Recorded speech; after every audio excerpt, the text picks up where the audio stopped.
नमस्कार भावांनो, बैलगाडा क्षेत्रातील वेगाचा शेवट सर्जा पैलवान अभिजित भैया पवार यांचा हा सर्जा आहे. सर्जा आज नक्की कोणत्या मैदानामध्ये पळताना दिसेल की नाही हे आपण या व्हिडिओमार्फत सांगणार आहोत. बरीच चर्चा रंगू लागली. आज दोन मोठी मैदानं, एक मौजे शिरवळचं आणि एक कोंडावळे मुळशीचं. तर शिरवळ मैदानामध्ये बरेच टॉपची नंदी दाखल झाले. तिथे सारखे एक प्रश्न विचारतात, सर्जा आलाय का, सर्जा पळणार आहे का? तर याचा उत्तर आपण घेऊन आलेलो आहे.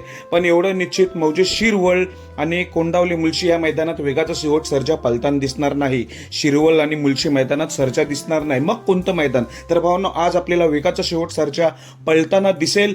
पण ते मैदान आहे एक आदत एक बैल. एक आदत एक बैल मौजे वडूजला हे मैदान होत आहे. येथे वेगाचा शेवट सर्जा आपल्याला पळताना दिसणार आहे. आदत मैदानामध्ये आपला वेगाचा शेवट सर्जा पळताना दिसेल. चांगलंच मैदान आहे ते, वडूजचं त्या मैदानात दिसणार आहे. पण सर्वांचं लक्ष लागलेल्या शिरवळ मैदानात दिसणार नाही. तर ही अपडेट होती आपला वेगाचा शेवट सर्जाची. आज दिसेल सर्व चाहत्यांसाठी एका आदत मैदानामध्ये. धन्यवाद.